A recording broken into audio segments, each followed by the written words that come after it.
about it. So these are all immature defense mechanisms, or some people acting out. I don't care about the mask. I will just confront the COVID-19 virus. I don't care.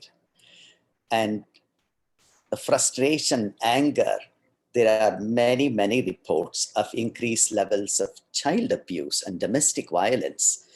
You can only see how the displacement of anger has happened in an inappropriate way. Mature defense mechanisms, on the other hand, prepare you better. Anticipation is being able to educate yourself and see which way we are heading. Self-assertiveness.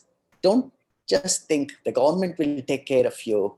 I don't need to do anything. I will get the vaccine. As we have seen, you really need to be able to make sure your rights are protected. I have people in their 80s, in my practice, I have seen some people, they tell me they haven't been able to get the vaccine, which I think is a terrible thing. But, that's what we mean by self-assertiveness, even when it comes to getting the vaccine. Dr. Satish, this is fantastic. You've got about 3 minutes if you could help us. Thank you. So resilience is a way you look at this. Resilience is in many ways what is a ratio of the proportion of mature defense mechanisms versus immature defense mechanisms. If you are resilient, you tend to use more of mature defense mechanisms and use less of immature defense mechanisms. So I want to suggest a little acronym which people can remember. Just remember the word PERMA, P-E-R-M-A. PERMA, so P stands for positivity. Be positive towards yourself. Don't fall apart, even in this fear of COVID pandemic. Just tell yourself, I can take care of myself. I am going to handle myself. If it means taking the vaccination, I will take it, but I will protect myself. Trust yourself. Be confident. Being positive towards yourself and being positive towards others. There is this very immature thinking in this country. They do not trust scientists. They don't trust doctors. They don't trust science. Please be positive to the professionals. They are not trying to hurt anybody here. So be positive here. So P stands for positivity in PERMA. E stands for engagement. Engagement is being active. Now, you are physically isolated, but keep yourself active, doing things, learning new things, learning a new language. R is the next one in PERMA. R stands for relationships. Even in this climate, being able to make meaningful connections to people, that is a relationship. Call your friends, call your grandparents, call your uncles, aunts, neighbors. Try to connect to people. Believe me, it helps everybody. Then M in PERMA stands for meaning or purpose of life on the one hand. It can also mean being mindful of what we are doing. You just need to see the bigger purpose, see long-term. We are going through a short-term crisis, maybe another 6 months or so. Hopefully we will get out of it soon. And so look long-term and see what you can do and how to get out of this situation. And lastly, in PERMA, A stands for awareness of self in one way, awareness of your strengths and deficits, and what you could do to enhance both. That is what an acronym like PERMA is. So PERMA is an acronym. Unfortunately, I don't know this. I thought I would be able to share screen, but it didn't happen. So anyway. Dr. Satish, really thank you. Okay. And appreciate, this wonderful acronym that you have given us, PERMA. Hopefully we'll be able to use the PERMA in order to deal with the karma we just have. With that said, it's like a cognitive affirmation. It's just like physical exercise, we need some mental exercise. That's the purpose. Absolutely. Excellent. Excellent. So from the emotional foundation that Dr. Satish has given us, let's get into the physiological aspect of COVID. And I would like to invite Dr. Kanchan Katapadi to talk to us about the scope of COVID and the changes in the past year. But I just want to put a disclaimer, make it very clear. This is not a clinical consult or a clinical advice of any sort. The doctors have been good enough to come to create awareness in the community and create a body of knowledge. I just want to make sure that the audience here understand that very clearly. Dr. Katapadi, please. Thank you. Thank you, Karnataka, for helping us with the PARMA. I think you're doing an amazing job. And thank you for giving me this opportunity. And thank you to my daughter to help me make the slides. So I'm an internist in Brooklyn, so I've seen this disease up close. And it's made me cry. It's brought me down to my knees. It's humbled me. I take care of patients. I've seen COVID patients in the hospital, in the nursing home, in the office, so all aspects of it. So the story of COVID began, as we all know, in Wuhan, China. So this started in December 2019. This is a brief timeline. By January 13th, the first case outside was reported in Thailand. The first case in US was January 21st.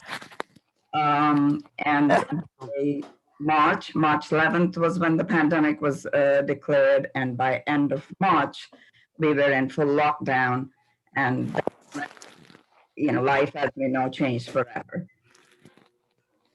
This kind of gives you the scope of COVID. Like Dr. Purna spoke earlier, we've had more than 100 million cases worldwide, more than 2.2 million deaths so far, and US has the highest number of deaths, more than 400,000 deaths, and more than 26 million cases.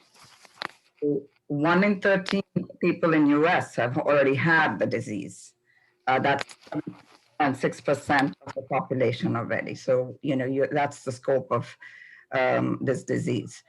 So these are some states by numbers. The top contenders, California, Texas, and this is number 4. But the death rate in New York was the highest. And this slide shows that, the COVID incidence is highest in young adults. So you might think, oh yeah, I'm young, I'm strong, but the incidence of COVID is highest in young adults. And the 4 states, especially Texas, California, more than 50% of the new cases were in the younger population. This slide, you see how COVID is much more deadly in the older population.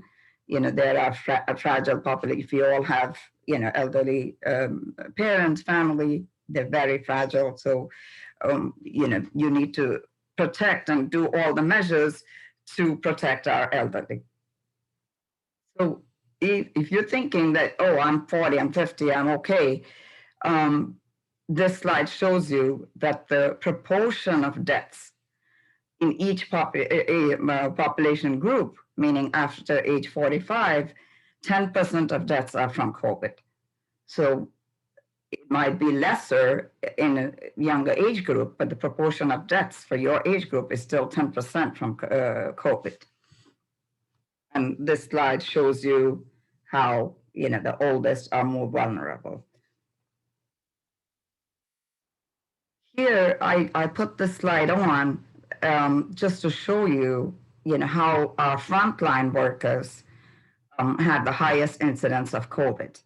This becomes important, in prioritizing who gets the vaccine, that some of the other panelists are going to speak later on. So in May, July of 2020, they did the antibody testing, the IgG testing, and they found that the frontline essential workers had some of the highest incidences, the correctional staff, firefighters, police, grocery workers. So this is the data they used in determining who gets the vaccines first. And half of these essential workers are older than 40 years, and 10% of them are older than 65. And half of these, half of the adults had at least one underlying condition. So all of this puts you at higher risk of more serious disease. So some of these underlying illnesses that increase your risk of COVID are cancer, chronic kidney disease, COPD, which is lung disease, obesity. We know obesity is a big problem in the US, diabetes, hypertension, immunocompromised stage from any heart failure, heart disease. All these put you at higher risk. So what do we know now that we didn't know in the beginning of the pandemic?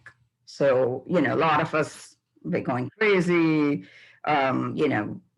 paranoid about everything about the packages we receive and about washing hands.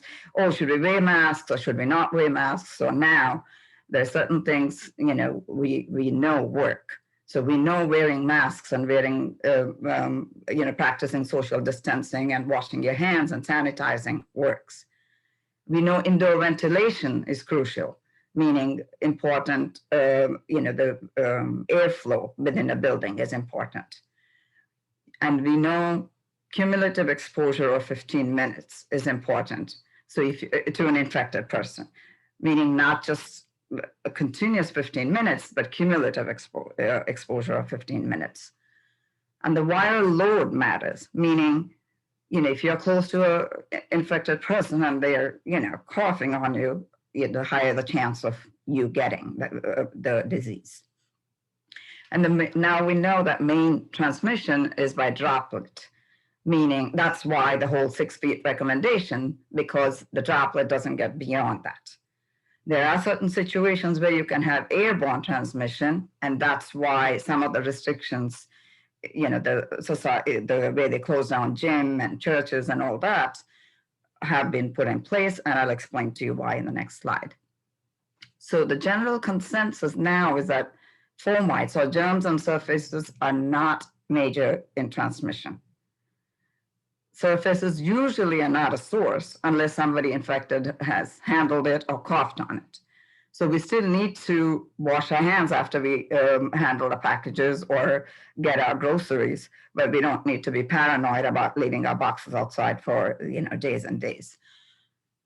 And an important thing is that there's no vertical transmission of the disease, meaning there is no evidence so far of intrauterine infection, meaning, the mother cannot infect the baby while the baby is in the womb. Later on, of course, close contact, the baby can get infected. And we know to avoid super spreader events. I'll talk more in the next slide about that. Dr. Kanchan, Yes. hate to disrupt you. In fact, even I don't want to disrupt you, but this time constraint, how about another 3 to 4 minutes so that we can, you can conclude this for us, please. Yes. And we know long COVID is an accepted entity, meaning there are long-term sequelae. So I'm going to skip this slide because of the time constraint. This is the spectrum of the disease, meaning, there's different, we don't know what factors determine who gets sick. I mean, we know some where when you have underlying illness, and we know 85% of the cases fall in the top 3 category, but the other 15 are what concerns us. That leads to higher morbidity and mortality. So what's new in testing? I mean, we know there's plenty of testing centers. The most common tests used are the NAT test, the nucleic acid amplification test. That's the nasal swab that we all know. That's the RT-PCR test. I mean, it's pretty reliable, 70 to 80% sensitivity, and it can take, there are rapid tests that they do at point of care, but it can, because of the lab and the lab flow, it can take up to 1 to 3 days. There's rapid tests available, saliva tests, but these are not as reliable as the RT-PCR. The sensitivity is lower. So if you have typical symptoms and this test is negative, you need to do the RT-PCR. And the antibody tests, they become positive, later on in the course of the disease. They're not reliable to make a diagnosis. This slide just talking about the testing again. So what's new in treatment? This slide tells us, at what stage of the disease, what modalities we can use. In the early stage, mainly we use the antivirals, and later on the immunomodulators. So the antivirals we have is the only one we have that's FDA approved in the US is remdesivir. So the important thing is we use it for hospitalized patients. It's an IV infusion, but there is no mortality benefit, but it does reduce the length of the hospitalization and duration of illness. They are working on other formulations, inhaled or subcutaneous, so hopefully we can work it on the outside. Use it on the outside. There are other antivirals they're working on. So one of the important things we found out, the age-old medicine of dexamethasone is helpful for hospitalized patients who require oxygen. And this has a mortality benefit. So the other one, the convalescent plasma, it's useful if used very early in the disease. That also does not have mortality benefit. One of the things we realized about COVID, that it's a hypercoagulable, meaning people tend to have, clotting abnormalities. So we started using anticoagulation, our blood thinners, in hospitalized patients. This one I definitely want to talk about for those of you with, underlying illnesses or about age 45. It's important to know because it's time sensitive. You have to use it very early in the disease. So if you have any of these underlying illnesses, BMI over 35, older than 65, or renal failure, immunosuppressed, diabetes, or if you're older than 55, between 55 to 65, and you have heart disease or hypertension or lung disease, you need to call your doctor as soon as you develop symptoms or become positive, because they can arrange for this monoclonal antibodies. So this is the famous, treatment that Trump took, the regional cocktail, or another one by Eli Lilly. They have been found to be helpful. They do reduce serious disease. They do reduce hospitalization. So just beware and make sure you call your doctor if you have any of those underlying conditions and if you turn positive. One of the new things that's been trying is another age-old medicine, colchicine. There's an ongoing trial, and it has been found useful. It's a gout medication. They have found in that study that it reduced hospitalization and it has reduced, need from ventilators and deaths. So there are other immune modulators that they are trying. People are using ivermectin. So the caveat from all of this is that as of yet, there's no magic bullet in therapies. We're trying different things. We haven't found that one treatment that works. So that brings us to vaccines. Another panelist, Dr. Dakshani, is going to talk more about it later on, but we have 2 vaccines on the market, 2 more are approved, and these are essential for herd immunity. So the new concern is that we have these new viral strains from UK, South Africa, Brazil, and from Southern California. So these might be more effective, more deadly. We don't have too much information. The 2 vaccines that are available, they said they do provide some protection against new strains, but they're also coming up with new boosters that are more effective. But the important thing is we need to, take the vaccines because they are crucial in controlling the pandemic. Hopefully vaccines are at the light at the end of the tunnel. Though we don't know so much about the disease, we do know from our experience with other diseases that vaccines work. And hopefully they will help us to get back to life as we knew it. Thank you. Dr. Kanchan Katapady, thank you so much, especially the way you took us into the vaccines and that last line or word of wisdom that there is no magic bullet, which means to say wear your mask, maintain your social distance, and then wash your hands as if your life depended on it.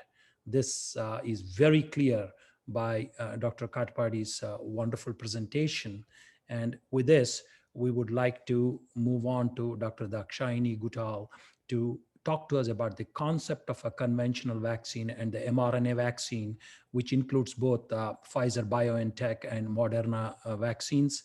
Again, Dr. Guttal, I know we have a time constraint here, so do your best to educate us. Thank you.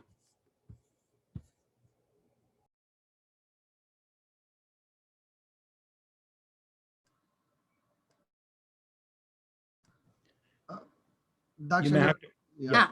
Okay. So Ajit is loading.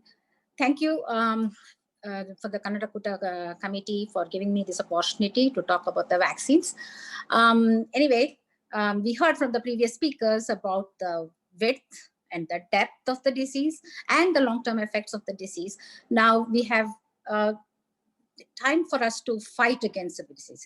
Either you stay away from the vaccine, from the disease by putting the masking up and doing the social distancing and isolating yourself. That's one way of keeping away from the enemy or the disease. Or the other way is fight it. Fight with antiviral medications, which, as Kanchan said, there is no magic bullet, but then we can always depend on vaccines. So I want to just explain in a nutshell how vaccines work and why vaccines are important. Vaccines can save lives is the sticker on many pediatricians' scars, but not only vaccines save lives,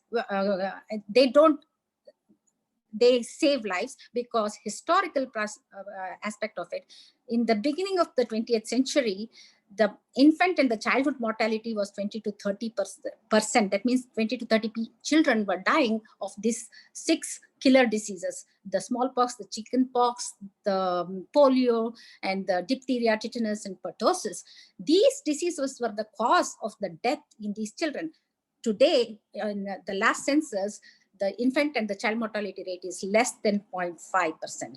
Who do you give credit to? To the vaccines, because vaccines were the ones which were introduced in the beginning of the 20th century. They conquered almost all the infectious disease or the 6 killer diseases, and they actually eradicated smallpox. So we have to give credit. So the scientists turned when a infectious disease like COVID, which is going out of control, vaccine was the way to turn to. So we turned to vaccines. And about vaccines, there is a lot of apprehension. I think people should not be having this apprehension because we give about 15 to 20 shots for a baby who is less than 1 year. We have almost forgotten about the chickenpox, the measles, the polio, and the tetanus. Why? Because of this active immunization. Almost 100% of the children are vaccinated in the first year for all these deadly diseases, keeping the diseases at bay, except smallpox, which is already eradicated. The last case of smallpox was in 1976 in Somalia. After that, we didn't see smallpox and we stopped vaccinating for smallpox, but we are still continuing. So just to reiterate the importance of vaccines, that they can prevent, not only prevent, can save lives from the deadly diseases. Just to show how the bird's view of how our body functions. Our body is like a governing unit which has the defense department in the form of the immune system, the FBI in the brain, and the circulatory and the transportation system in the blood, through the blood and circulatory systems.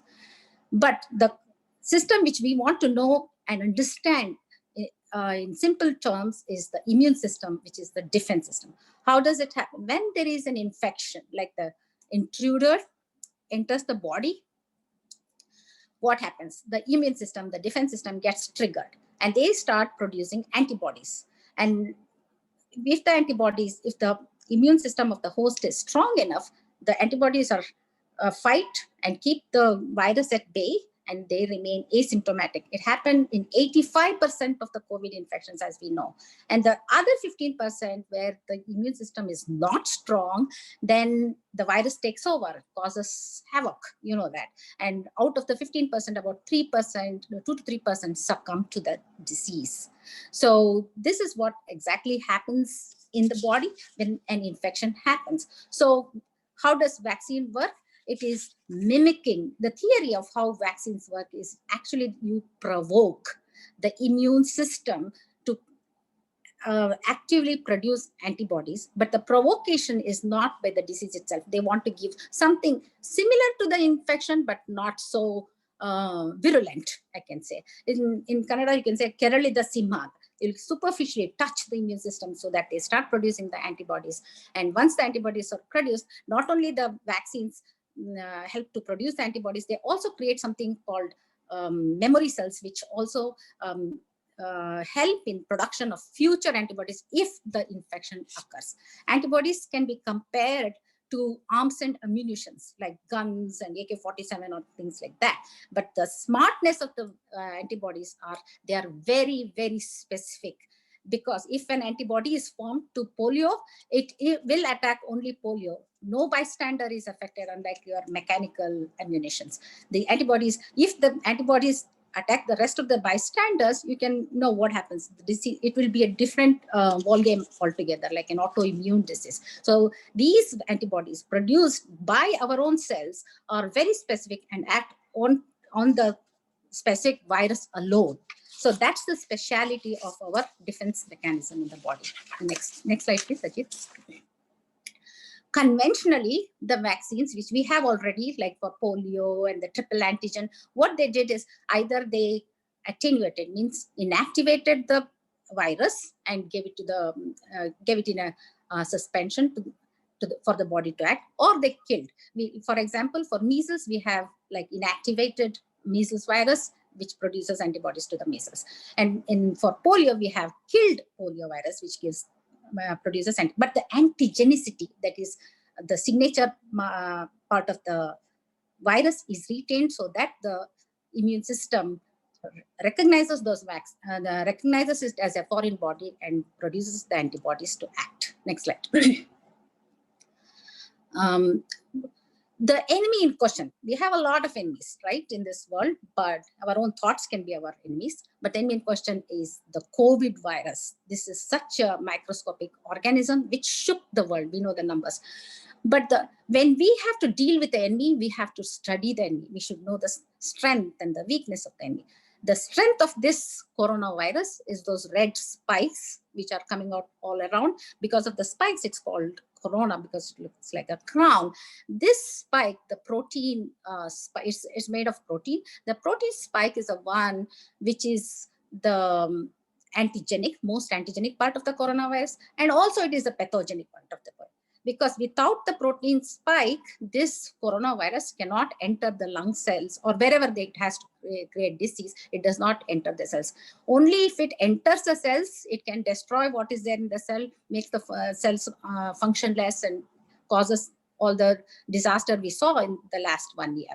But if this spike is removed, this whole coronavirus becomes non-pathogenic. So what I aim is to produce the antibodies to this protein spike, so that we have to have those antibodies ready to fight when the corona actually infects us. That is the aim of. So what happened is we could not, we thought of inactivating the virus, but when we started inactivating if you remove the antigen, if you remove the spike protein, the antigen is also removed and the pathogenicity is also removed. So you cannot, if the antigenicity is removed, if you give the virus in that form, it does not produce it does not trigger our immune system to produce the antibodies. So we had to find an innovative way of making the protein spike itself. So we turned to the mRNA virus. The mRNA virus. After the Chinese. Sorry. 2 minutes more. I have only 2 minutes more. Absolutely. So the mRNA virus is basically, the DNA, the genetic material in the body. The mRNA is related to the DNA, and DNA carries the genetic material to produce whatever we have, the color of the skin and all those things. The RNAs are the relatives of the DNA.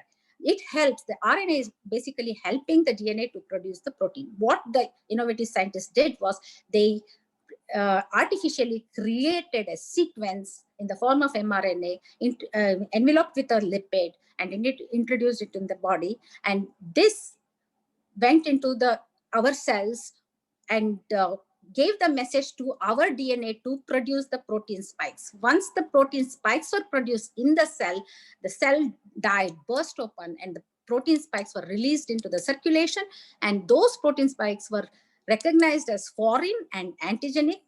Our immune system started producing the antibodies. These antibodies were now ready to act on if there is a corona infection.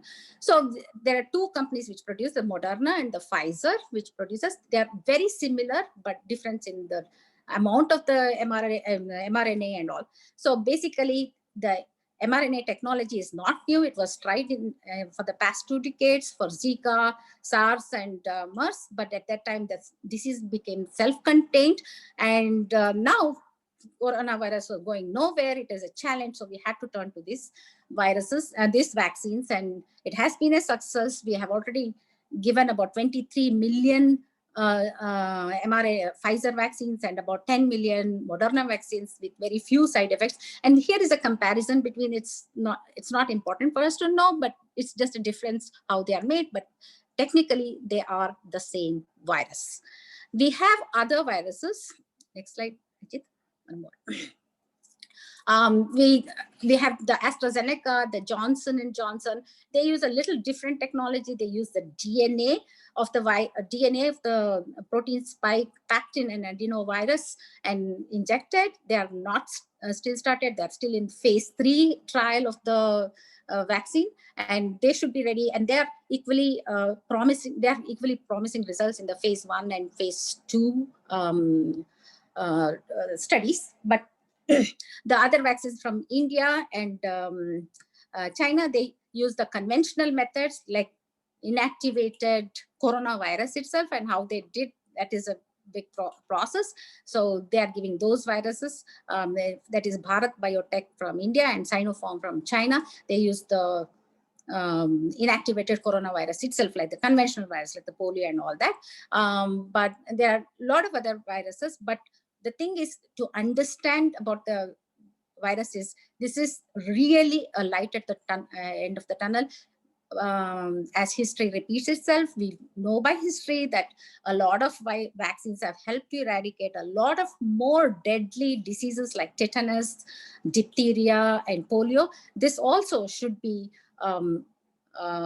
contained or conquered by our vaccines. I have hope, and hopefully everybody will be ready to take the vaccine and clear the and one more thing, vaccines are important because we should not allow the virus to multiply. If it starts multiplying, then there is a mutation, and then there's no end for this mutations and producing new challenges. So we have to stop the virus from multiplying. The best way is to stop it by using our antibodies through the vaccines. Thank you. Thank you, Dr. Dakshayani. The speed with which you are going almost matches the speed with which the vaccine was developed. So it's amazing.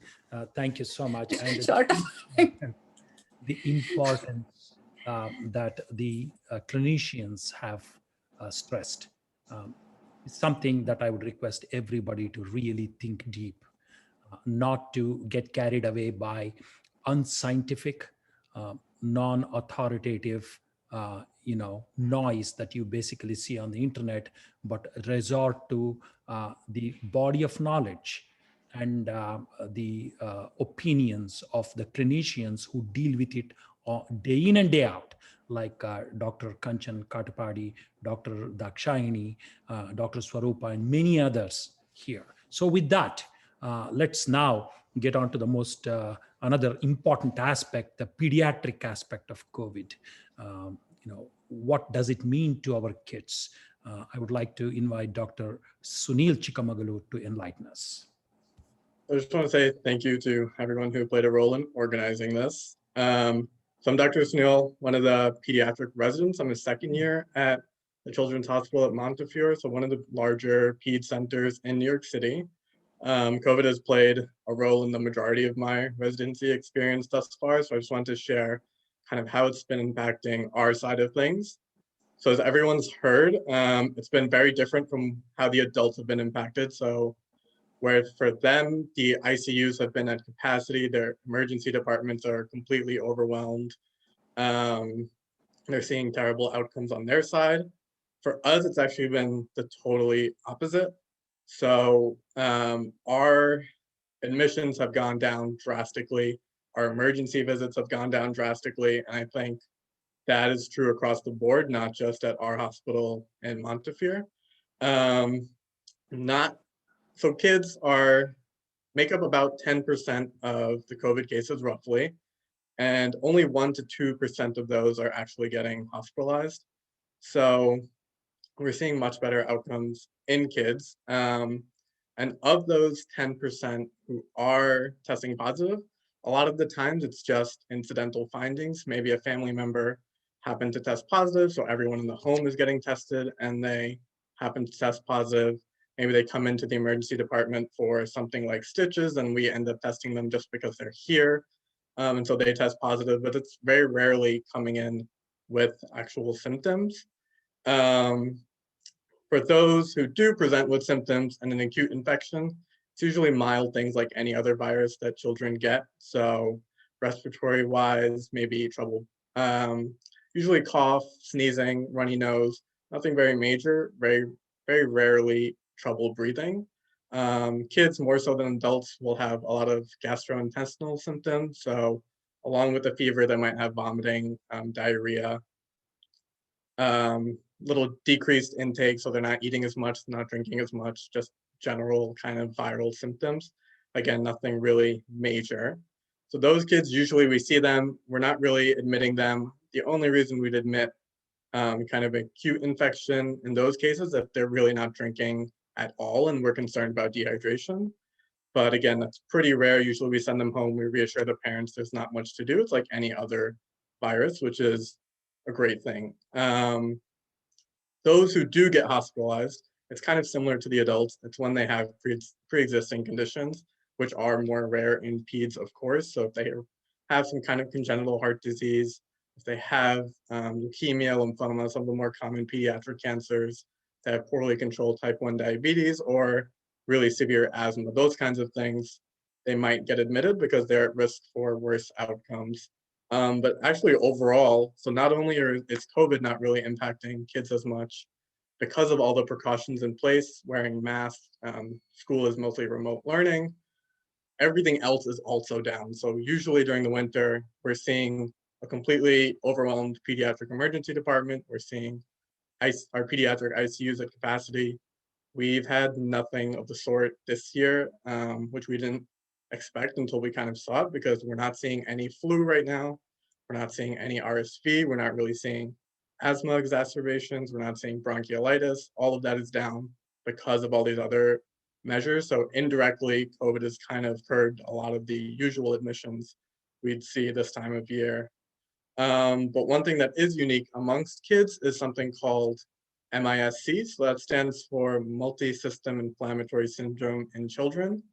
It's a fairly rare entity, but after the huge first wave kind of in March and April, around April, May, we started seeing a bit of a wave first noted in UK of kids who were coming in with fever plus a bunch of other symptoms, but they were just looking more sick than we'd expect kids with a viral syndrome to look. So MIS-C, it usually happens 4 to 6 weeks after the initial COVID infection or exposure. So it's not during that acute phase. It's maybe they had COVID and then a month later they start to look ill. We start to think about this entity, and we had no idea what it was the first time around because it's completely new. But these kids are coming in usually with fevers. Our suspicion is kind of raised once it's crossed the 5-day mark, but any fever with 2 other organ systems involved. So if they're having vomiting, diarrhea, so gastrointestinal, if they're respiratory, trouble breathing, skin manifestations, so new rashes or kind of cracked lips. Sometimes you see erythema, so redness of the tongue, conjunctivitis, eye redness. All these things together really raise our suspicion for MIS-C. And so the way we kind of confirm it is if they were known to have COVID a month ago, or we test them for the antibodies and they come back positive, that's when we're really kind of honing in on this diagnosis. But the dangerous thing with this is this has been known to have some pretty severe complications. So we've had kids admitted to the pediatric ICU because we just can't maintain their blood pressures. They're kind of in a shock-like picture, meaning they're not able to perfuse their organs or blood pressures consistently dropping and not really responding to just giving them fluids like they normally would. So we don't fully understand, again, why this is happening. We know it's kind of a delayed immune response that's occurring secondary to some kind of cytokine storm, which means their whole body is just in a full state of inflammation, but we don't know why it happens really. And unfortunately with this, it can happen, mostly they're healthy kids. They're not children with pre-existing conditions. It's happening randomly. It is still fairly rare. So as far as I know, there've only been a couple hundred cases across the US, but it's something to keep on the radar. And now we're considering it with almost anyone who comes in with a fever and looks ill to us. With this, again, not much in terms of treatment. A lot of it is supportive care, but kids who come in the early phase, they'll be seen by a multidisciplinary team. So pediatric cardiology, infectious disease, rheumatology will all be kind of involved and directing any form of treatment. So whereas remdesivir, dexamethasone are more the acute treatments for COVID, this sometimes they'll do IVIG, which is kind of giving antibodies to the child to cope with the illness. But again, it is rare. We see a few cases here and there, but it's one of the more newer entities that we're now seeing with COVID. Dr. Sunil, Yeah. if you could, wrap it up for us. For sure. It's another minute or two probably. We don't really know why kids do overall so much better than adults, but likely it's because they have in general, they're more healthy, far fewer comorbidities. They might have some pre-existing immunity because there are other viruses out there. It's not just COVID. So if they've had those, they may have some type of immunity. All of this is speculation because it's so new. One kind of molecular level reasoning. So we learned that the spike protein on the virus attaches to a receptor called ACE2. Kids don't have as much of that receptor than adults do. So that may be another reason why they're spared more so than the adults. But we just heard a great deal about the vaccines. And so they're not yet offered for children. Of course, testing for kids is a whole different ballgame compared to testing for adults. I believe the Mrna vaccine is approved 18 and over and Pfizer 16 and over, but kids so far are not yet being vaccinated. That'll be the next big step in terms of getting us towards herd immunity and getting everyone vaccinated. I just wanted to touch on vaccines and pregnancy really quickly, just because we also rotate through the nursery and the neonatal ICU, so we deal with a lot of mothers and pregnancies. So right now, there's a bit of conflict in some of the organizations who recommend vaccines. So the World Health Organization recommends against it right now, just because we don't have data on women, pregnant women who were not part of these trials. But the American College of Obstetrics and Gynecology, so ACOG, and the CDC do recommend it. Just because there's a lack of data doesn't mean the vaccine is harmful, and we know pregnant patients are at increased risk of suffering complications from COVID. So while one is theoretical, we don't really know what the vaccine does. We know what COVID does to pregnant patients. So they do recommend it for all pregnant patients. It is still a discussion to be had, but most OBGYNs that I've spoken to at our hospital would recommend it to patients. We have seen mothers who are positive and subsequently their children, even a few days old, are COVID positive. Again, we don't know if that's vertical transmission, meaning they got it from the pregnancy, or if it's after delivery in the hospital they got it. But again, overall, they've been okay. We haven't seen any poor outcomes. So overall for pediatrics, it's a very good outlook. Kids are healthy. They're not being affected nearly as well. There is that one entity, MIS-C, which should be on everyone's radar if your children is looking particularly ill, but it's rare. It's mostly positive perspective from the pediatric side of things. Thank you very much, Dr. Sunil.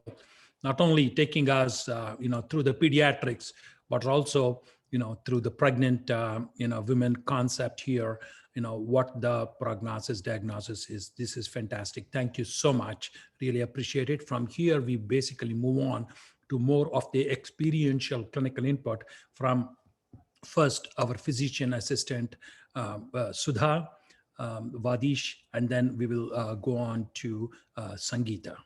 Sudha, please keep it as short as possible because there are a lot of questions and we would like to get to some of them. Sure. Thanks, Dr. Purna. ಧನ್ಯವಾದಗಳು ಕನ್ನಡ ಕೂಟದಲ್ಲಿ ವೇದಿಕೆಯಲ್ಲಿ ನನಗೆ ಈ ರೀತಿ ಭಾಗವಹಿಸಲಿಕ್ಕೆ ಒಂದು ಅವಕಾಶ ಕೊಟ್ಟಿದ್ದಕ್ಕೆ. ನಾನು I work with leukemia lymphoma patients and who get progressively transferred to bone marrow transplant. So with the leukemia lymphoma patients, COVID was a death sentence. Basically, many of the leukemia lymphoma presentation, they usually present with shortness of breath, cough, chest pain, low-grade fevers, body aches, feeling fatigued and all that. And it was the exact same presentation for COVID. So it was very confusing. And many of the newly diagnosed leukemia patients sadly passed away because they were not diagnosed in time, which is a very sad thing. I have actually taken care of these patients, meaning, I manage these patients when I am in the hospital. We do in the leukemia lymphoma service. Basically, I have seen the progression of disease from day one, and our patients stay with us from anywhere between 4 to 6 weeks. So I see them every single day. So I know how they present on diagnosis and how they progress. Initially, we didn't have any information and we didn't know how to manage a COVID patient. Basically, we would manage it the same way as any other pulmonary disease. We had this misconception that every COVID patient presented with pulmonary complaints and everything else was ruled out, and which was very limited knowledge. And then it was very sad that we had a lot of patients with pericardial effusions, meaning which is fluid around their heart or fluid in the lungs, with confusion, with stroke-like symptoms, who all ended up being positive and died. So that was it was a big lesson to all of us. It was quite traumatic because you have to be there dealing with them day in and day out. You'll be managing the medicines, you'll be ordering what to do next, you will be doing tests and you're reading them and you're calling the consultants and trying to find out a diagnosis. That was a very shocking a learning experience, I think, for all of us healthcare workers. And I completely felt humbled, as one of the providers who spoke before had said, of our limitations in medicine. That was one thing. The second thing was that when we used to have patients present with these kind of symptoms, we automatically, if they were pulmonary presentations, we would automatically transfer them to ICU, put them on different modalities of oxygen support, and basically manage them there. But eventually we realized that what we were doing was not the right thing to do. So we learned some hard lessons. That last year was very tough on all of us. And I can speak for all the healthcare providers who have worked in the trenches with me, the nurses, the medical assistants, the cleaners of every single room who touch the patient, who clean the patients, the nurses who handle the patients, the environmental workers. Every single one of them contributed to this. And sometimes they are largely being ignored, which is the sad part of it. But they also contributed to this, and they were a big help to all of us. The second thing I would like to just say about, I thought that I'll talk about post-COVID sequelae, which is side effects of a COVID infection. So as you all know, it is also called the long COVID or post-COVID syndrome. So there have been many studies since the past year, and hindsight is always 2020. So with that, they had one study, a cohort study in China, which was comprised of 1,700 patients who basically were classified as mild, moderate, and severe cases of the disease. Mild were the ones who didn't require oxygen. Moderate were the ones who required like nasal cannula, light oxygen. And then severe was the one who needed like BiPAPs, who were put on ventilation and so on. So when they were all studied and when they got discharged, this cohort study ranged from January of 2020 to May of 2020. And in those 5 months, after their discharge and they went home, they developed different kinds of problems. I think that people need to be made aware of that, because I have had patients who complain about excessive fatigue, young patients who were cardiovascularly fit, who have had been active all their life, extreme muscle weakness, insomnia, which has been very, very common, anxiety, depression, lack of taste, lack of appetite, weight loss. There is so many different presentation, but the most severe case which I had seen, I had a patient who was a COVID positive patient without much symptoms. He was a leukemia patient who was discharged home after his diagnosis because his subsequent tests came back negative, who came back with what we call as the Guillain-Barre Syndrome, which is basically peripheral neuropathy, where your immune system attacks your peripheral nerves. So he just had some mild numbness and tingling in his hands and legs initially, which subsequently went up, and he developed complete paralysis of both upper and lower extremity. But the good news is that he is in rehab. He's able to move his extremities now. He's walking with a rolling walker. So there is, some light at the end of the tunnel. We need to, wrap I'm it up. done. I just have 2 more minutes. Yeah, we have a lot of questions. That's the reason. Thank you. Sure, no problem. So the only thing is that I wanted to mention that there is actually a clinic. Mount Sinai opened up a clinic in the city where they handle this post-COVID syndromes, which is like a multi-faculty clinic where they recognize that it is from the COVID, so that there are sources available. Don't lose hope. We will fight this. And the vaccine will take care of it. And I would like to thank everybody who gave me an opportunity to be here amongst all of you and all the doctors who spoke before me. Parma, salute to Parma. I think Parma is associated with Paramatma. And I would like to end my speech with that. And thank you everybody for the opportunity. Thank you, Sudha. Excellent perspective from the inpatient oncology, which is very important to our audience. And Sangeeta, if you could please talk to us, not only from your experience getting the vaccine, but also from the education part of it so that the patients feel comfortable. And please make it as concise as possible so we can get to the questions, please. Sure.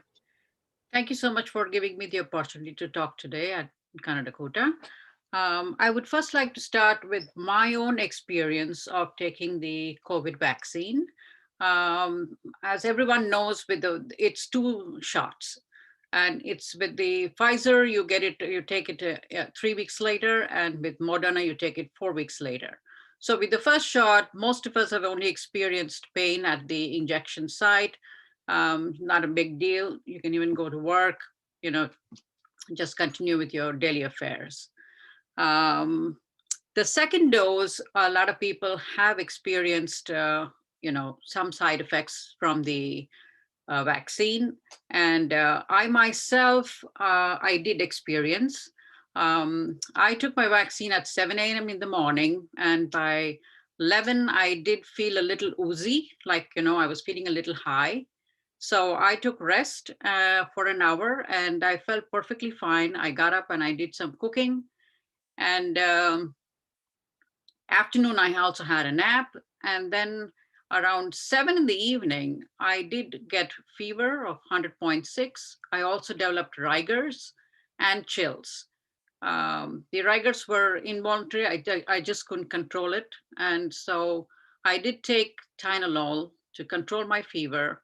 And then a little later, I also took the ibuprofen, just to bring down the body ache. Day 2 also, I had a lot of body ache. I was just in bed the whole time. And in the evening, once again, I did get the rigors, but it was mild. The same thing happened on day 3 also for me. I did develop rigors with little chill, but it was mild again in the evening. Day 4, I was fine, and then I was also able to go to work. I got the Moderna vaccine, and my husband, Shashi Deshpande, just recently got his 2nd dose on Friday, and he got the Pfizer dose. And he was just the opposite of what I went through. He was absolutely fine, no fever, no chill, no body ache. He just also felt slightly woozy. That was the only complaint he gave. And he sailed through smooth. So in my own house, we had a little clinical trial with experience with Pfizer and Moderna. I would also like to share with everyone the experiences with some of my colleagues had. Most of them did complain of ache with mild fever. There was another colleague of mine who complained that she had swollen lymph nodes in the underarm. And it was pretty painful. She couldn't move her arm. She had to call out sick. And it took almost 3 to 4 days for those lymph nodes for the swelling to go down and to be able to be functional. Another colleague said that developed chills and rigors on day 4 after getting the vaccine. Of course, took Tylenol and then felt much better. Some of them were able to come to even work on day 2 after taking the second dose. They were a little achy, but they were able to function. So, there's a lot of variant here, but some people experiencing a lot of symptoms, some with no symptoms, some with very mild symptoms. So what do we learn from this now? You see, so it's always better to be prepared than to be scared. So knowing very well that you will, get some symptoms with your second dose, it's always good to, I'm sure every household has Tylenol and ibuprofen, but it's always good to check with the expiration date, because in case it is bought a long time ago, it may have expired. So it's always good to keep a fresh stock at home so it can be useful for the family if needed. Definitely a thermometer is needed to keep checking your temperature time to time. Alcohol swabs, plenty of fluids definitely helps when you're going through the second shot of the injection. And coconut water will definitely help people with the hydration, because it gives you all the electrolytes. Also good to keep a paper and pen next to you, where, so in case whenever you take the pills, it's always good to write them down so that you would not overdose on any of the medications you're taking. It also helps to, if you're going to be talking to some doctor, to just tell them what you took when. And in case you, I don't know, I'm not able to word it correctly, have some personal time off. It's always good to take it for your day 2 and day 3 after the second shot. So, you can take some rest at home and just, take it the way you feel about it. You can make it a pajama day, just lie down in bed, or you can also make it like a family day, watch TV with your family and, just take rest and play with it. Sangeeta, thank you so much. This is practical advice, I think, which would just basically go down to every patient. And, really appreciate all the input. And there are a lot of questions. Yeah, one very important point is when anybody is going to go to take the injection, please wear appropriate clothes. Please do not wear something like what I'm wearing right now, because this is an intramuscular injection. It is given higher up in the arm. So if you have, half sleeve, you can just pull it up and the injection can be given to you quickly, rather than wasting time trying to, undress and things like that. Okay. Spoken like a true nurse. Thank you very much. With that, Sheila, let's take the first question and we will put it to our panel. Please keep the answer short, precise, so we can get through as many as possible. Sheila, please go ahead. Yes, for all that, I think some of the questions might have gotten answered already. I'm not sure. Anyway, I will go through it. Okay. This is the first question. What can I do now to help protect myself from getting COVID as I wait for my vaccination, or since a vaccination is not yet available for all? If it is already answered, we can skip. I think there was, enough information given. Is there anything very pointed that the panel would like to address? Continue to wear the mask and social distance. Excellent. So we have to continue with that. Yeah.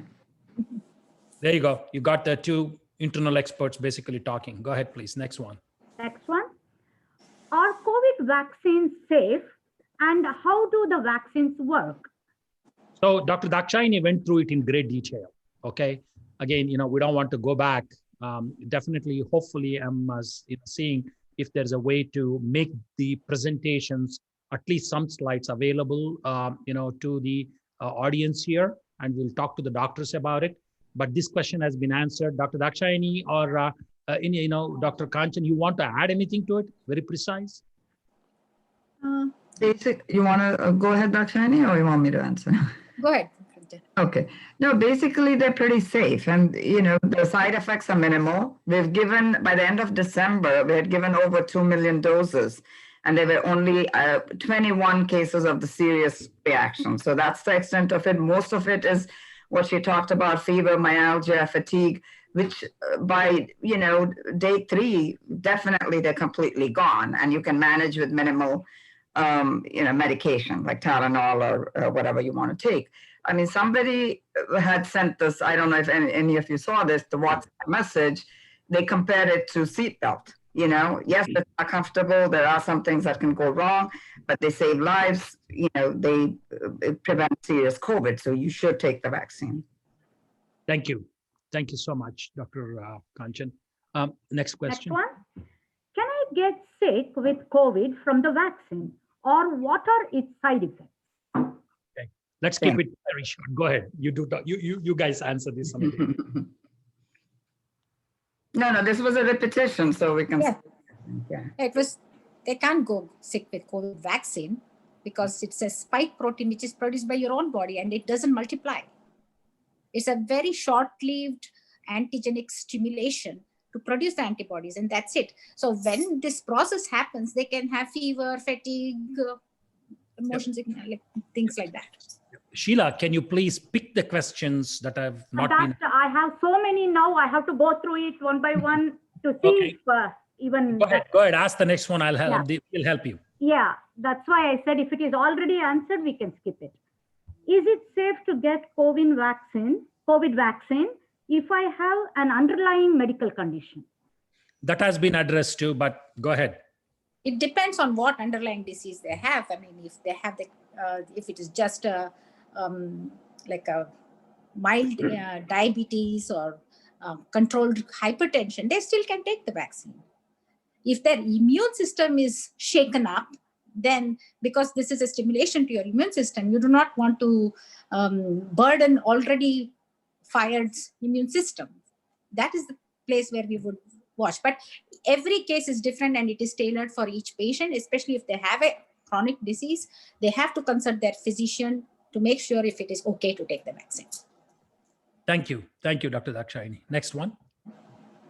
How many doses of vaccines have to be taken and at what time interval? Shall I? That has been addressed. Yeah, it is available. Yeah, in the CDC website. Yeah. Next. Can I return to life as normal after I have been vaccinated? I think Sangeeta answered quite well. Yeah. Again, it's a new normal, but I want to stress what the doctors have said. Wearing the mask, social distancing, and washing hands is something that has to be followed even after taking the vaccination, period. Okay. If I already got COVID and recovered, do I still need to take a vaccine? Yes, you still need to. For the most part, we recommend you wait 90 days, but in certain, high-risk population, you might vaccinate even earlier. So you do need to take the vaccine because your protection wanes. After a few months, you lose your antibodies. Yes. Okay.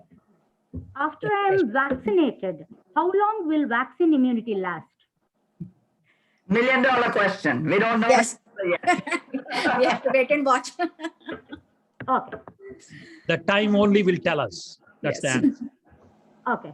Why is vaccine necessary if we have other public health measures like physical distancing and wearing masks to prevent COVID from spreading? See, that has been answered very clearly, but I'll go ahead, please. 2 reasons. One, you cannot continue to live a life like masking and social distancing. We want to get out of this, all of us, right? The truth is that. The second one is if you allow the virus to keep on multiplying and multiplying in different bodies, that is a chance for that to mutate and create more havoc. So you have to stop this virus from multiplying. The best way is through vaccines. Kill them through the antibodies and stop the virus. You can make the virus disappear just like the smallpox. Okay. If I get a COVID vaccine, will it cause a false positive for COVID diagnostic testing, that is PCR antigen tests? No, because it does not give you COVID, and it just causes immunity to COVID. So no, the PCR test will not come positive. I mean, sometimes it can be positive after you've taken the vaccine, but that's not because of the vaccine. That's because you were exposed to COVID prior to taking the vaccine. Okay. What is the new strain of virus? If you saw my last slide, it undergoes some genetic mutations. I mean, it's been going mutations right from the beginning, but it becomes significant when there's a significant mutation. So the UK strain, then there's a Brazil strain, there's a South Africa strain, and now the Southern California strain. But the worry is that these are more infective and maybe more deadly. So, we don't know yet how much, the vaccine are effective against this, but definitely they are still effective. So we should still continue taking them. No, a request to the audience, there have been a lot of questions that were pre-submitted. People went through the trouble. Let's go through them very fast and then we'll come to the live questions. Go ahead, please. When will the vaccination be available for public? It's already available, right? Yeah, for some category, I think they may the general public. Sorry. Yes. So the different categories, the general public will be probably, it might be even as late spring and summer. Yeah. So now, since I'm right in the middle of this, very complicated COVID distribution, we have 350 million people with 350 million different conditions that have to be done very carefully. So the panel of doctors who are advising CDC and FDA and the House and the Senate and the White House are very careful. This is not something that you just send it on Amazon.com and have them just prick themselves. Absolutely not. It has to be done with care because you do not want to defeat the very purpose we are actually giving. So the clinicians, as we have on the panel, are very, very clear about it. It's got to be stratified and you need to go from different strata depending on the age, the comorbidity, and a slew of other epidemiological things. I have seen the report. Yes, it is slow. Yes, it is frustrating. Yes, you can actually blame everybody. In fact, blame me for everything, no problem. But let's do it right. Let's do it once. That would be mine. The doctors will have to chime in if you have anything more. And it's not an easy process. The cold chain and the production, everything takes time and it needs precision and accuracy. Yeah.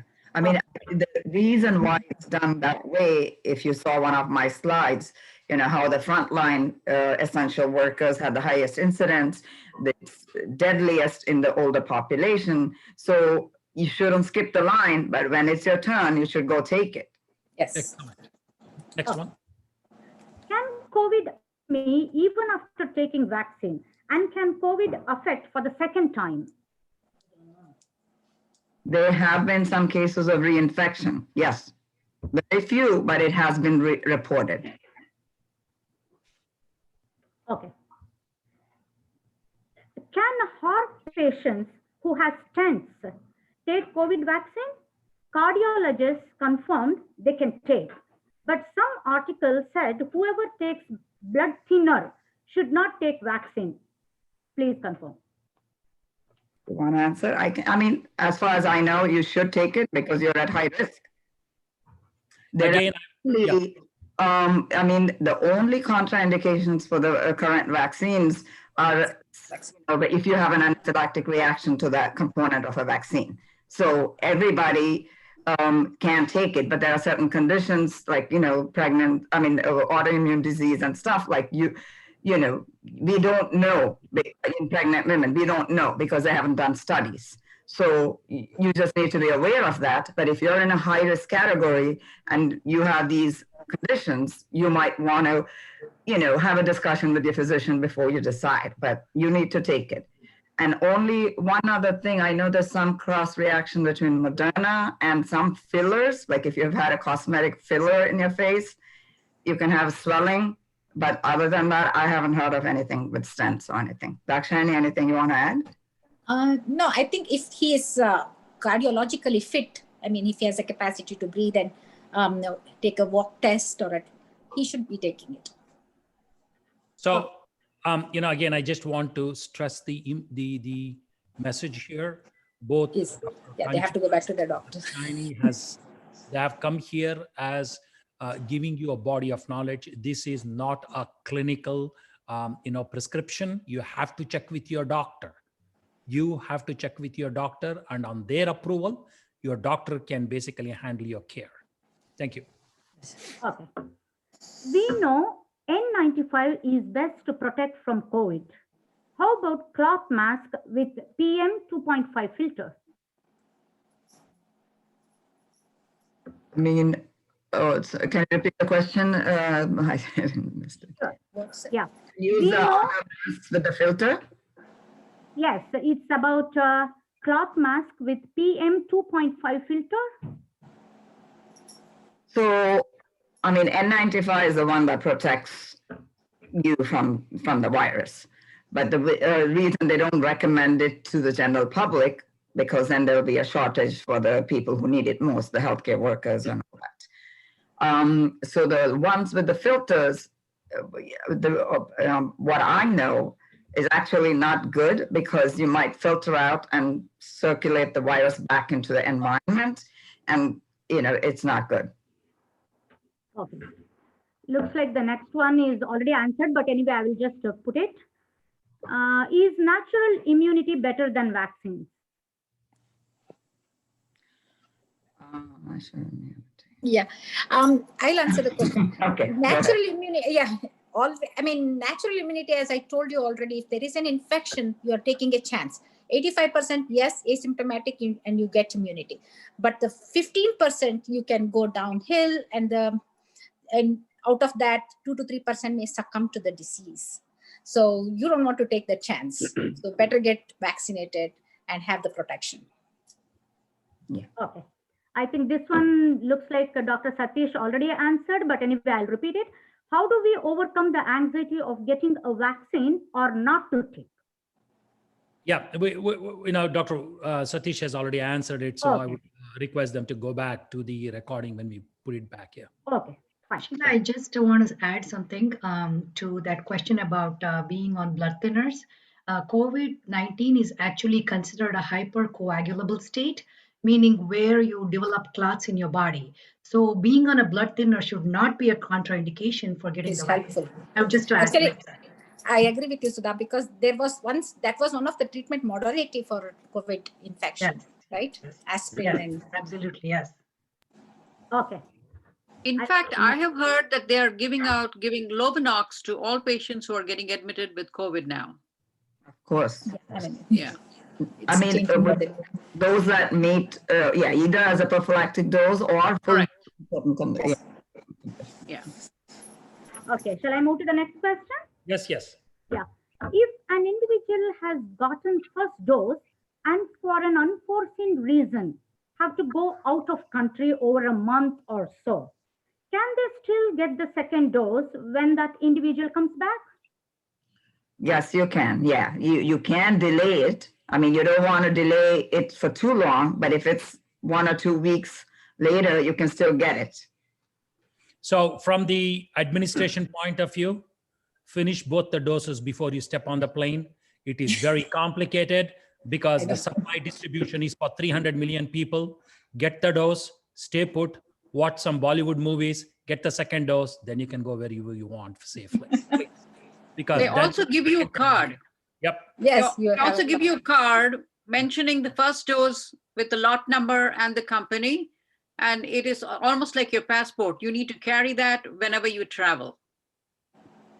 I mean, the first dose provides you just 50 to 60% protection. So if you want to be fully protected, you do need to take the second dose before you travel. But unforeseen circumstances, you can delay it. Yes. So the maximum you can delay is only about 2 weeks. That's what you say, Dr. Kanchan. Is that correct? Yes, sooner the better. But of course, you can get it, but the logistics of it, like Dr. Purna said, is going to be very hard. Yeah. Because First of all, it's From controlled. from the bottom of my heart, I'm requesting, please, please, please get both the doses. Do not skip doses, as the clinicians have said. From the supply distribution, it can be a nightmare. And if you cannot get it, you won't get it. Please. Next question. If someone had tested positive, can they get vaccinated? If so, can they get vaccinated immediately, or do they have to wait for a certain period of time? This was answered. Both Dr. Kanchan and Dakshayani answered it. Next one, please. Okay. Will those who get vaccinated be protected with the medication going on? That being said, are there chances of getting reinfected? I think this was answered again. This was answered too. Yes. Okay. Okay. I mean, I just want to add something. None of the medications we have right now can cure COVID. They only help, to a certain extent. So we don't have that magic bullet, like I said before. So we have to go for the vaccine for the time being. Okay. Are there chances the vaccine is administered for kids under 16 years of age? Did Dr. Sunil answer that? Or? Yeah, he Yes, it was very clearly answered. Yeah, okay. How does one deal with mental stress of either when not vaccinated or when after having gotten vaccinated? I think we'll skip that. Next one, please. Okay. Since there are some adults and kids who still have to wait to get their turn of vaccination, how does herd immunity play the role? Well, you have 70% minimum of the population, either by infection or by vaccine. So we are a long way from there, but we got to all do our part and continue practicing social distancing and masking till we reach that. So we don't know yet. I mean, I know all the vaccine manufacturers are racing to produce as many doses. Biden has promised 1 million doses a day, but we just have to wait and see for all that to happen. So, from what I've heard in the CDC meetings, people who are looking for herd, immunization, just, imagine the chances of that is as good as you getting a seat in the space shuttle. Okay, I'll leave it at that. Okay, all right. I'm done with all the questions. Okay, live we've got, so you want to start with some live questions. I think Mr. Tumkur's, he says Tumkur's iPad, he's been waiting. So please make it very concise, very, defined, very succinct, please. Good evening, sir, and thanks for all the doctors who has taken this seat on. My question is, recently I was talking to someone, is pneumococcal pneumonia, because it affects the lungs and all, is when they get that breathing problem, and if they have some problem, does it confuse, does it diagnosed as COVID when they go to hospital? They have to get the COVID test. See, pneumonia can be caused not only by pneumococcal, many other organisms can cause pneumonia and many other viruses. Or you can say it is COVID only if the COVID test is positive. Okay, one more last question. Recently, I was watching the congressman who took the Pfizer second dose also is found COVID positive. How it is affecting the other people? I mean, of course, it is a very rare, I think, but I saw there was a congressman who got COVID even after taking the second dose of Pfizer. He probably had an infection. No, he probably had an infection, which he did not realize. COVID vaccine will not cause COVID positivity at all because it doesn't have that PCR for that. No. He was when he was tested after taking the second dose of Pfizer, he was diagnosed with the test came COVID positive. Yeah, Mr. Tumkor, Yeah. the doctors are saying he had contracted it, and the vaccine actually had nothing to do with it because he had Yes. it, I mean, and just it was. Yeah, So it was even after the identified vaccine, after. we can contract. yeah, they can have the infection, but they don't have the disease. Okay. Thank you They very much. cannot, yeah, because they can still have COVID, but we have the ability to fight because of the Thank you. antibodies. Thank you very much. Yeah. Thank you, sir. Okay. If you get it within Excellent. 2 weeks, it would be because you were exposed prior to the vaccine. Probably, yes. The vaccines take about 2 to 4 weeks to be effective. So if you get it after, obviously, like Dr. Dakshani said, you can still get it because none of them are 100%, right? None of the vaccines are 100%. So you can get it, but the disease will be milder and you won't hopefully die from it. That's the purpose of the vaccine. So if they find positive, you quarantine yourself. Yeah, you still follow everything. But Yes. because you took the vaccine, the illness is going to be milder than it would have been. Right. Can we go to the Thank next you very person? much. Thank you. Thank you, I Doctor. let I me I just read want out to this add something, question. Sheila. Sheila, one second. I would like Okay, to sure. add that people who have had a vaccine are going around without masks, or they are thinking they are home scot free. That's not true at all. You can be carriers and give it to people who are immunocompromised. So it's very important to remember Right, that. very good point. Okay. I'll I just don't read know. one more question here. Who has posted it? Should I check with my primary care before taking the vaccine if I have thyroid, psoriasis, or inflammatory condition? Yes, they should, because it's an autoimmune disease. They should. Okay. It says Sunil's iPhone. Please make it very, very succinct. So, what autoimmune diseases would you refer? Please mute one of your audio sources. No, I then. think it's echoing. Sorry. Just a minute, it's echoing. Let me read it out. What autoimmune diseases do you advise should refrain from taking vaccine? SLE and some immune suppressant autoimmune diseases are there, and even those, most of the autoimmune diseases have this waxing and waning. If they are in the remission state, they still can take the vaccine. But And if I they think are actively rheumatoid arthritis who are on DMARDs, DMARDs or immune suppressants, disease modifying, yes, the drugs, those are considered.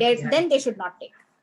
I mean, Because so the vaccine is not contraindicated in those patients, but it may not act. if they're on immunosuppressant medications, the immune response won't be as robust. So it'll still protect you. So, but you, so autoimmune is not a contraindication, but you talk to your doctor and decide about the timing and discuss, you be aware that it's not going to be as protective for you as some other patients. But there's contraindications, and I want to insist the only contraindication is if you had anaphylactic reaction components of the vaccine. So every other condition you need to discuss with your physician and decide. So there's one more hand up. It says iPhone. We don't know who it is because I haven't mentioned. I'll read it out. There is one from Mrna. We were working from home for a year, and now employers insisting to get back to work with masks and social distancing being maintained. But it is very risky. We feel taking public transportation is scary, no matter with mask or glove. So here, since we've got a huge legal thing going on, the doctors have made it very clear. The infection is still a clear and present danger, number one. And as Dr. Katapady showed us, there is no magic bullet. And Dr. Dakshani explained to us very clearly only 3 things available. One is masking, social distance, as well as hand washing. So when you are in a public transport or when you go to the work, there is definitely clear infection. And if you talk to the experts in CDC that I sit with on every day, they said absolutely not. This absolutely has to be taken up with your employer. And you need to make it very clear to them that it's not possible. Number one, if they take action on you, then they have no legal case to stand on because the governor is very clear on that. If you look at the, the laws that have been released from the governor's office, please go to the website at ny.gov. You can see it and you can send a copy of it to your, employer. And second thing, absolutely, please obtain legal counsel.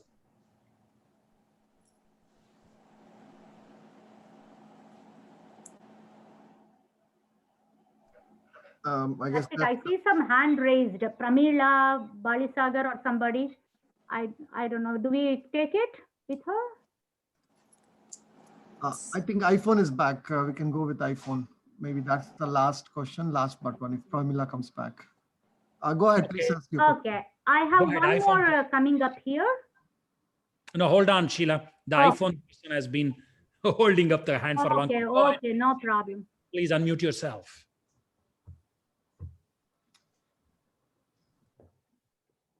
Yeah, go ahead, please.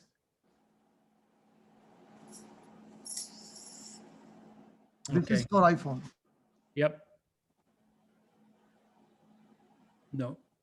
Pramila, you want to go? By the time maybe the other one can be fixed. So shall I read it in the meantime, or do we wait for her? No, go ahead and then read it out, please. Okay. The anti-parasitic drug ivermectin appears to be having good results as a prophylactic and for treatment. Any of the practicing doctors on the call have any opinion based on your experience or knowledge?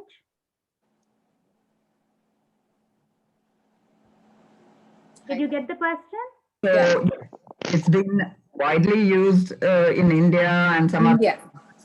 And to be honest, I have used it for my outpatient COVID patients, but NIH recently took a stand and said, they kind of sat on the fence. They said, we don't recommend it or we don't discourage you from using it. They don't know, there are ongoing studies. They don't know yet if it's helpful, but like I said, I'm using it. Yes. I don't know if it helped my patients, but a lot of my outpatients didn't come to the hospital, but I don't know if it's from the medication because we don't know what factors determine, Yes. who. It's not specific. So the underlying thing is hear the body of knowledge from our experts and talk to your physician. Wow, that's a pretty good session. And I think that's the last question, I guess. Pretty much it was a long list and we went through all of them. To start with, I would say, first of all, thanks to the panelists to making some time and helping the community. And I'm really proud of all of you as a doctor who are really stepped up in this situation and say, you know what, we're going to help everyone and give the knowledge here. So, so first of all, Sheila, who took an effort to coordinate this, talking to doctors, getting their time availability and checking the topics and all. Thanks, Sheila, for all the work. Next, Dr. Purna sir is always there. Whenever we ask for any guidance, he says, steps up and say, yes, Ajit, I can do whatever in time permits. And I would thank Kanchan also. Dr. Kanchan did a wonderful presentation. I'd say there was one slide which lit up, like saying that 15 minutes of exposure, which I didn't know. I tell you, like with this session, everybody is so busy with across the time. Everybody is getting the Google University knowledge. Everybody is getting information. But what is the first-hand information? How much we can rely on something? So you guys made it really special. You guys didn't repeat a lot of stuff. You gave a good knowledge and did good. Thanks, Kanchan, for your time and help on this. Next, come to Dakshayani. Dakshayani madam also, like I think she put a really good presentation and really educated us on the vaccine and virus. And like I think once again you are very meticulous on how the vaccine works and how safe it is to take it. Thanks for all your knowledge and time. Thanks, Dakshayani. Next, our own ex-president Sudha madam, like she also took a really good time to help us out. And these are the people who are always there to help us and to advise us and give the right information to the community. Thank you once again. And our own young doctor, Dr. Sunil, he's busy. He's in hospital. He's in ICU. he still took some time. You know what? I will join. I will do my best.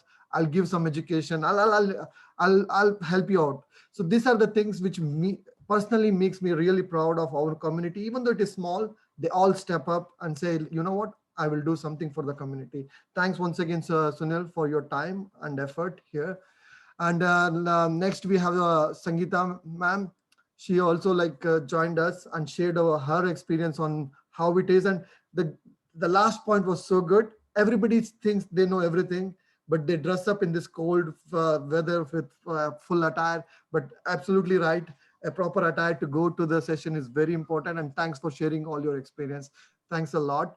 And not last but not the least, Satish Mageri. He's super busy with all this stuff happening. He's busy with his family thing. He still said, you know what? I will join. I'm driving to city. I'll make sure I go on time and I'll join it. So yeah, so everybody here is putting a lot of effort. And once again, guys, I can't thank you enough for all the things you guys do. This has been a wonderful session.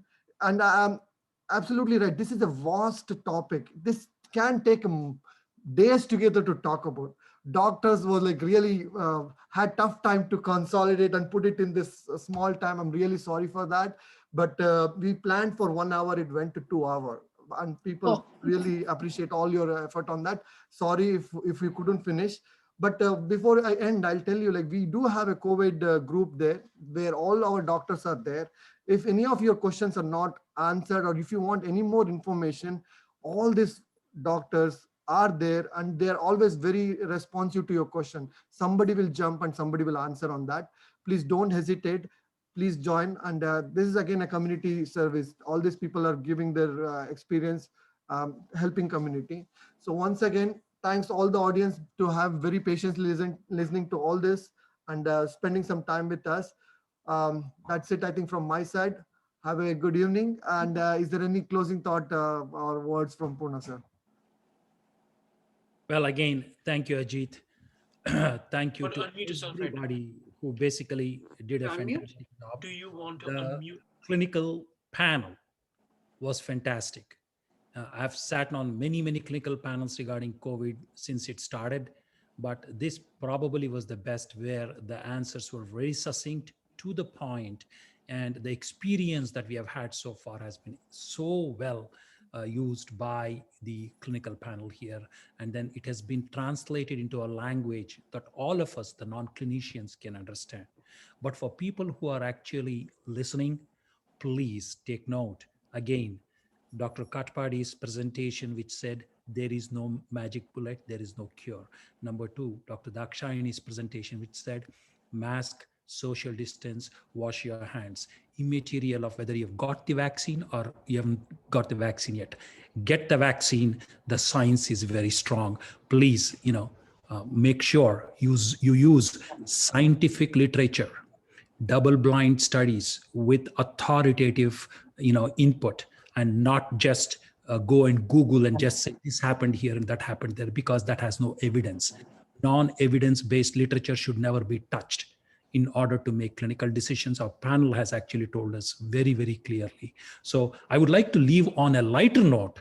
So all of you who listen to the clinicians, please make sure you submit your insurance form so they can get paid for this. No, I'm just kidding. Purely kidding. Thank you very much. Thank you once again. Have a really good night. Largo Shubhodaya. Once again, for all the panelists. I'll end here. Thanks.